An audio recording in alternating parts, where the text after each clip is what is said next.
রাধে রাধে বন্ধুরা, অমৃত কথা বাংলা চ্যানেলের নতুন পর্বে আপনাদের সকলকে স্বাগত জানাচ্ছি। সবার প্রথমে জেনে নেব আজকের পর্বে কি কি রয়েছে। ঝুলন উৎসব কি, ঝুলন কেন পালন করা হয়, এই ঝুলন উৎসব ঘরোয়া পদ্ধতিতে ঝুলন যাত্রা পালনের সঠিক বিধি নিয়ম এর সঙ্গে আমরা জেনে নেব ঝুলন যাত্রার দিন ঠাকুরকে কোন ভোগ দানের সঠিক পদ্ধতি, কি কি নিয়ম পালন করলে সংসারে সুখ সমৃদ্ধি আসবে এবং প্রেম থাকবে আজীবন। তাহলে চলুন আজকের এই বিশেষ ঝুলন যাত্রার স্পেশাল পর্বটি শুরু করা যাক। তবে যারা নতুন আমার চ্যানেলে তারা অবশ্যই অমৃত কথা বাংলা চ্যানেলটিকে সাবস্ক্রাইব করুন, লাইক করুন, কমেন্ট করুন, শেয়ার করুন আর ধার্মিক নোটিফিকেশন ঘন্টাটি বাজিয়ে দেবেন। তার জন্য যখন যখন আমার চ্যানেলে নতুন নতুন ভিডিও আসবে আপনার কাছে তার নোটিফিকেশন যাবে সবার আগে। কমেন্ট বক্সে অবশ্যই হরে কৃষ্ণ লিখবেন। আজকের পর্বটি শুরু করা যাক। শ্রাবণ মাসের একাদশী থেকে পূর্ণিমা তিথি পর্যন্ত এই বিশেষ তিথিকে বলা হয় ঝুলন উৎসব। এই ঝুলন যাত্রা উৎসব চলে 5 দিন ধরে। গৌড়ীয় এবং বৈষ্ণবদের প্রধান উৎসবই হলো ঝুলন যাত্রা। হিন্দু শাস্ত্র অনুযায়ী সনাতনীদের মতে এই ঝুলন যাত্রার সূচনা হয়েছিল দ্বাপর যুগে এবং এই দ্বাপর যুগ থেকে বর্তমান কলি যুগ পর্যন্ত এই উৎসব অখণ্ডিত রূপে পালিত হয়ে এসেছে সেই পুরাকাল থেকে। সবার প্রথমে জেনে নেব আজ ঘরোয়া পদ্ধতিতে ঝুলন যাত্রা পালনের সঠিক নিয়মাবলী। সবার প্রথমে সকালে ঘুম থেকে উঠে শুচি সিদ্ধ হয়ে শুদ্ধ বস্ত্র পরিধান করবেন এবং সেই স্থানে ঘরের যেই স্থানে ঝুলন যাত্রা উৎসব পালন করবেন সেই স্থানটিকে সুন্দর করে পরিষ্কার করে নেবেন। রাধা কৃষ্ণের ঝুলন যাত্রা উৎসব পালনের জন্য রাধা কৃষ্ণের যুগল মূর্তিকে আপনি সেখানে রাখবেন। এরপর যুগল মূর্তিকে অভিষেক করবেন। এই অভিষেক করতে হবে পঞ্চামৃত দিয়ে। পঞ্চামৃত হলো দুধ, দই, ঘি, মধু, গঙ্গা জল ইত্যাদি আর চন্দনের ব্যবহার অবশ্যই করবেন। এবার রাধা কৃষ্ণকে সুসজ্জিত করতে হবে রাজবেশে। রাজবেশে সুসজ্জিত করার পরে সেই স্থানে ঝুলন যাত্রা পালন হচ্ছে সেই জায়গাটিকে ফুল দিয়ে খুব সুন্দরভাবে সুসজ্জিত করতে হবে। ঝুলন যাত্রা উৎসব হলো 5 দিনের উৎসব। এই 5 দিনে প্রত্যেক দিনই রাধা কৃষ্ণকে সামনে যে ফুল দিয়ে আপনি সুসজ্জিত করবেন সেই ফুলকে পরিবর্তন করতে হবে এবং রাধা কৃষ্ণের বেশকেও পরিবর্তন করতে হবে।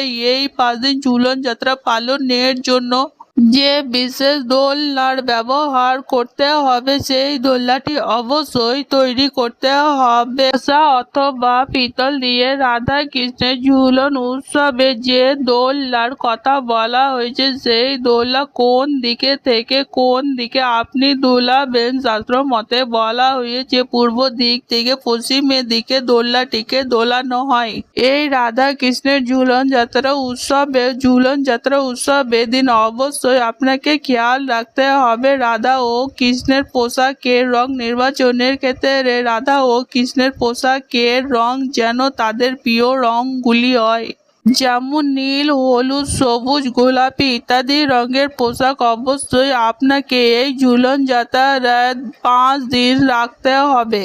ঝুলন যাত্রা চলাকালীন এই 5 দিনে প্রত্যেক দিনই আলাদা সন্ধ্যা আরতি করতে হবে ঘিয়ের প্রদীপ দিয়ে এবং সন্ধ্যা আরতির পর অবশ্যই রাধা ও কৃষ্ণের নামাবলী সংকীর্তন করতে হবে অথবা আপনি এই দিন রাধা কৃষ্ণের কীর্তনও করতে পারেন। এরপর আমরা জেনে নেব ঝুলন যাত্রা উৎসব অথবা ঝুলন পূর্ণিমা আমরা কেন পালন করব। ঝুলন পূর্ণিমা অথবা ঝুলন উৎসব এক পবিত্র উৎসব। এই দিন যদি আমরা কিছু সঠিক নিয়ম পালন করি তাহলে সংসারে সুখ সমৃদ্ধি এবং প্রেমের আগমন থাকবে সারা জীবন। অর্থাৎ কলহ ক্লেশ এই সমস্ত কিছু থেকে দূর হবে আপনাদের সংসার এবং সংসারে প্রেম সুখ স্বচ্ছন্দ এই সমস্ত কিছু বিরাজমান করবে আজীবন। কি সেই নিয়ম? চলুন জেনে নেওয়া যাক। সবার প্রথমে ঝুলন যাত্রার এই 5 দিন একদিনও নিজের বাড়িতে আমিষ দ্রব্য প্রবেশ নিষিদ্ধ করুন এবং আমিষ দ্রব্য খাবেন না, রান্নাও করবেন না। এই সময় যদি কেউ আপনার বাড়িতে আসে তাহলে ভিক্ষুক অথবা কোনো ব্যক্তি তাকে অবশ্যই অন্ন দান করবেন, তাকে অবশ্যই খাওয়াবেন।